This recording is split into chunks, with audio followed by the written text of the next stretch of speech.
Most people don't develop prediabetes or type 2 diabetes overnight. It actually builds up quietly, one normal day at a time. And I'm not saying this to scare you. I'm actually saying this to free you. Because if it was built over time, then it can be reversed over time. It actually makes sense, right? Let me say this. I want to give you some small habits, some things to think about. You don't need to be on a perfect diet. You don't need to be on a complicated plan. You don't need to punish yourself at all. What you actually need is a few simple lifestyle habits that you can actually repeat so it can become a lifestyle. That's what this episode is all about. Today, I want to lay the groundwork for a new series.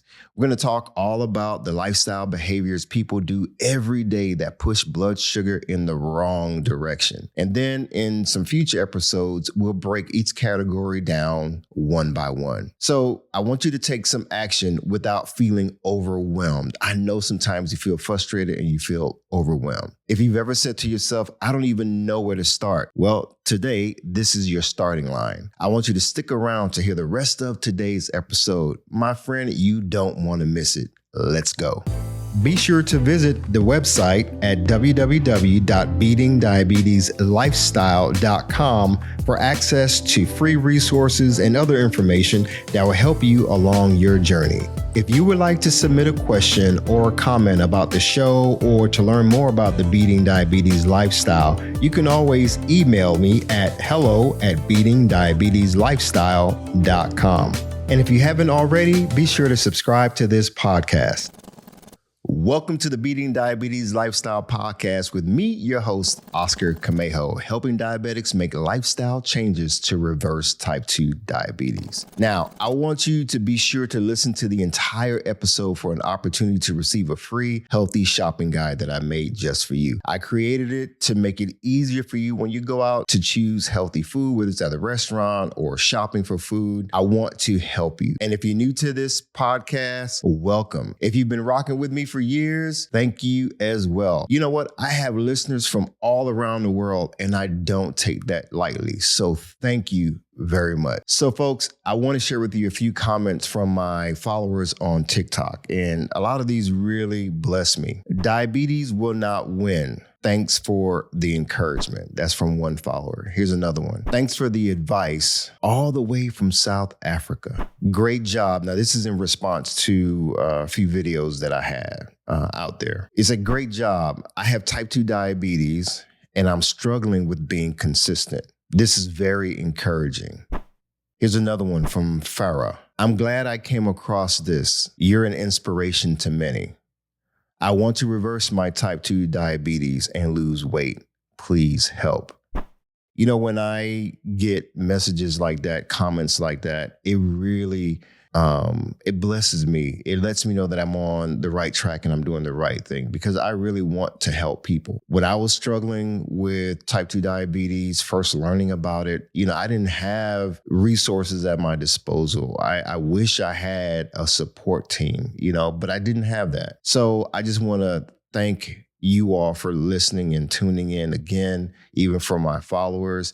We're in this together. You're not doing this alone. Now, do me a favor. Share this episode with a friend or someone that you know who can use this information. Share it with a family member. Share it with somebody who really needs some practical tips to live healthier and who's tired of being stuck. Now, here's a quick note before we start. I'm not giving you any medical advice. I'm not a medical doctor, medical practitioner. I'm simply sharing some lifestyle education, some real life experiences and practical steps. Now let's get into it. You know what, folks? I used to be 268 pounds. I was overweight, struggling with type 2 diabetes, high cholesterol, high blood pressure, and dealing with some other complications regarding my heart and my eyesight. Man, things were really kind of sketch for a little bit. And you know what? In less than a year, I was able to reverse type 2 diabetes by making some simple lifestyle changes. So I want to help you achieve your best. So when I say I know what I'm talking about, I'm coming from a practical place. Now, here's the simplest way I want you to think about this. Diabetes is rarely just about one habit. It's usually a stack of habits, a stack of lifestyle habits that we build over time. And most of it just feels normal. It's not just about sugar. It's not just about carbs and how much carbs we're eating. It's actually patterns built upon patterns, routines. It's about sleep. It's about stress. It's about sitting all day and being sedentary and not moving. moving as much. And let me make this real for you. A lot of people are doing their best, but sometimes you're doing your best inside of a routine that isn't working. It's working against you. So today we're going to identify those routines, not to shame you, but to actually help you to see what needs to change, because awareness is step one. Here's what I want you to do while listening. Don't try to fix everything today. Just listen and say, okay, I do that. Yeah, that's me. Or, wow, yeah, I've been doing that. That's enough for now. It's all about awareness. Awareness is that first step, knowing the reality of your situation. Now, we're going to talk about some foundational habits and really get into it, all right? So let's talk about the simplest lifestyle habits that make the biggest difference. I'm going to keep it real and very simple for you.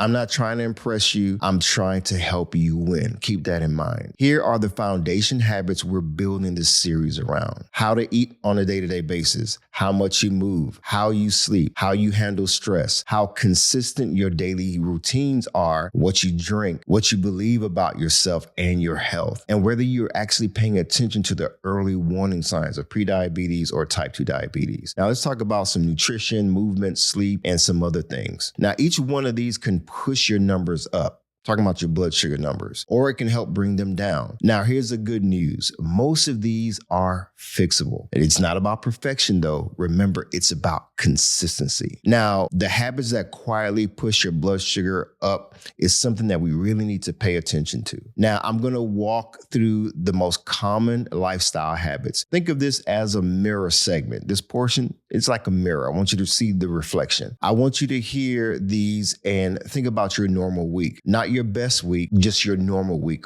Show me the mirror. What's actually happening? Now, when it comes to nutrition, the things you eat and drink, one big one is sugary beverages, because you can drink a lot of calories and a lot of sugar real fast. Let me give you a real life example. What about the sweet teas and the lemonades with every meal, the sugary drinks, the orange juices and apple juices in the morning, the sports drinks, even though you may not be doing sports or intense workouts? You know what? There's a such thing called the sugar that you don't actually chew, you drink. Let me make this simple. I want you to make a simple shift. Sometimes it's going to require you to drink some more water instead of drinking a bunch of juices. That one small shift can make a big difference. Next, what about ultra-processed foods? They're usually low in fiber and they keep you hungry. Now, fast food on most days, yeah, I get it. Those packaged snacks that are supposed to be meals, yeah. I want you to make this shift. I want you to start cooking at least one meal a week.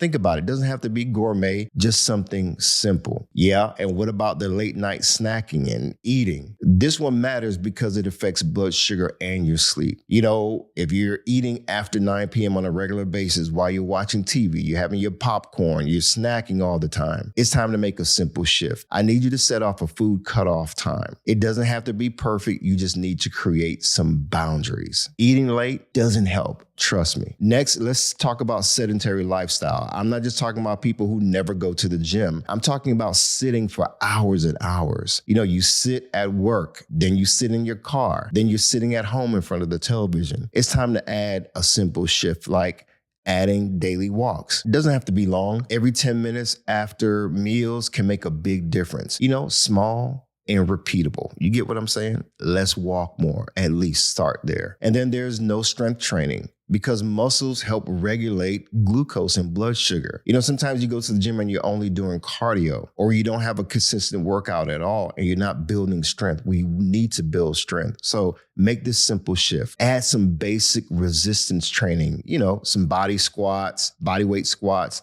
push-ups against the wall, light dumbbells, some resistance bands. You know, start where you are. You don't have to become a muscle-bound bodybuilder to be in shape. Now, when it comes to sleep, yeah, we need to talk about sleep. You know, poor sleep can actually push your insulin resistance in the wrong direction. You know, 4 to 5 hours a night of sleep, then you run on caffeine. Come on, we need to make a shift. You need to prioritize at least getting 7 to 8 hours when possible. And I know it's tough. Trust me, I know. But if you can get a full night's sleep right now, you can start protecting your health. You can start by protecting your bedtime. Trust me, it's going to make a big difference because your body needs time to recover and recoup from your mind to your body, everything. Because you deal with a lot of stress, and chronic stress matters. Because stress hormones can keep your body in this fight or flight mode, we need to get our rest. You're always rushing. You're always behind. I need you to make a simple shift. Schedule some downtime on purpose, not because you earned it, but because your body needs it. Emotional eating is real. Sometimes it's not just hunger. You're eating fast, you're on the go, and you're eating a lot, and it's overwhelming. You're frustrated, and you're dealing with sadness. When you're stressed out and you're eating comfort food, even when you're not hungry, that's an issue. We've all been there, but I want you to make this simple shift. Pause and identify the emotion first. Ask, what am I actually feeling? Then decide what you really need. Folks, we all need routines. We need positive habits. Not having structure is another big concern because when there is no rhythm, no structure, you can actually make some reactive choices. But whenever you are just eating whatever and grabbing whatever is closest, that can be a challenge. I want you to make this shift by creating some basic daily routines, not a strict schedule, just a rhythm, get into a pattern. And poor hydration gets overlooked sometimes. We don't have a routine that's simple, but it does matter. If you're barely drinking water all day, you're probably dealing with some headaches, some lightheadedness. I want you to start tracking your water intake every week. Just track it, be aware, because awareness comes first. Now, when it comes to drinking and our habits around beverages and what we're putting in our bodies, this is where a lot of people get tricked because you can consume a lot of calories in liquid form. Juices, again, the sweet coffee drinks, the sports drinks, the sweet teas and the lemonades, like I mentioned before. I want you to make this simple shift. Choose some calorie-free options like water. You can add some flavor to your water, but think about unsweet tea instead of regular tea, black coffee without a bunch of the cream and sugars. I know there's some things that you are used to, but make this shift. Ignoring early signs is common, not because people don't care, but because life is busy. Avoiding your checkups, not going to your annual checkup to get your blood work done. I need you to make a simple shift. You need to learn your numbers, folks. Know your A1C, know your fasting glucose, know your trends, because you can't manage what you don't measure. Remember, manage by measuring. Now, we need to make a mindset shift and really identify what's going on in our mental. Sometimes it's all or nothing thinking will make things worse because one bad day can actually turn into a whole bad week. You slip up once and then you want to quit. We've all been there. Focus on consistency. That's the mindset shift that I want you to have. Not perfection, but consistency. I know that's easier said than done. When you're waiting for motivation, that's a trap because motivation can go and it can come. It comes and goes easily sometimes. I'll put it off to next Monday, next month, when life calms down because I'm busy now.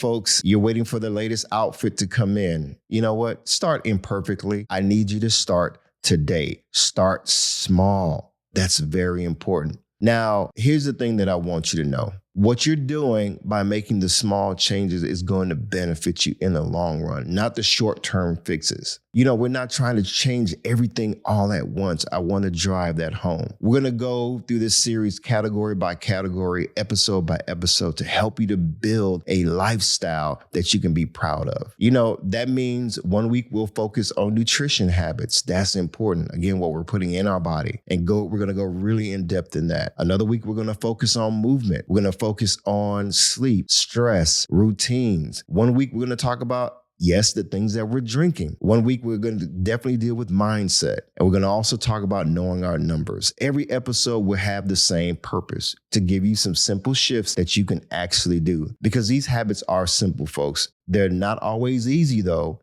but they are simple. But you can build on them, one decision at a time. All right, quick break. If you ever walked into a grocery store and you were thinking to yourself, what am I supposed to buy? I have type 2 diabetes or prediabetes. I'm trying to lose weight, trying to get off these medications. Listen, this is for you. I have just the ticket for you. I created my healthy grocery shopping guide, the fruits and veggies edition, to keep things really simple for those of you all who are struggling to know what to buy. Now, here's how it works. Rule number 1, choose whole foods. Think oranges, not orange juice. Whole foods like real food, not processed food. Now, number 2, shop by color. I'm talking green, yellow, red, like a traffic light. It's all simple. Now, rule number 3, shop by variety. Variety is king. More variety equals more nutrients. Why? So your body gets everything that it needs. Now, here's a bonus. There's even a page in the guide to help you to stop buying stuff you already know is holding you back and you probably shouldn't be buying. So to get yourself a free copy, go to my website and download it at beatingdiabetieslifestyle.com. And now, let's keep it moving. All right, now it's time to make it even more practical. Here's your battle plan for this week. Not 10 things. I'm not giving you 20 things. Here are 3 things that I want you to pick. Just pick one for this week. Replace 1 sugary drink per day. That's an option. Add 1 simple home meal that you cook this week instead of eating out a lot. The third one is set a food cutoff time at night. 9 o'clock would be good. 10 o'clock would be good. Now let's move on to number 2. Pick 1 movement shift. Here's an option. Walk 10 minutes after every meal per day. Here's a second one. Stand up once every hour instead of sitting all the time. Do some basic strength training this week. Real easy. Now here's a third shift, and this is the recovery shift. Rest. Number 1, choose a bedtime and protect it. That's one option. Second one, cut screen time to roughly 30 minutes before going to bed. And then pick a block of time where you're just going to have your downtime. So those are real easy. You can do that. But now here's the most important part, folks. I need you to track what you're doing. Not forever, but just for the next 7 days at least. You're not tracking to judge yourself. You're tracking to learn about yourself and your current habits and things that you need to shift. Because once you learn your patterns, you can change your patterns. Again, it's all about awareness, like we said at the top of the episode. It's very important, folks. Because if we don't track, we don't know, right? If this episode has helped you in any way, again, please share it with somebody. Send it to a friend who needs a starting point. We all have to start somewhere, but sometimes we just simply need guidance. And if you're listening and you're thinking, well, Oscar, man, I've tried that before. And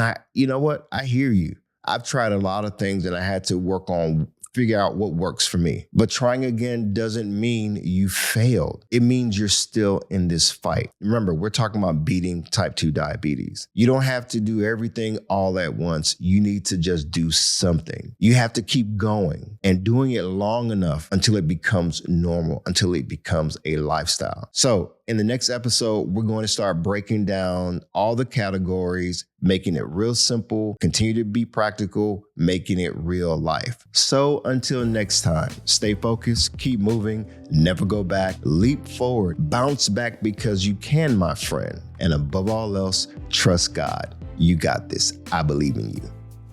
Hi, everyone. Thank you for tuning in to the Beating Diabetes Lifestyle Podcast with Oscar Camejo. We hope you enjoyed this episode. As a reminder, this podcast is intended for motivational and educational purposes only. It is not a substitute for professional care by a physician or other healthcare professional or qualified fitness instructor.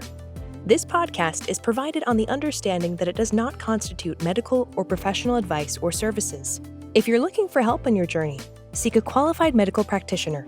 It's important that you utilize someone who is a trained, licensed healthcare professional who can help you on your journey toward good health.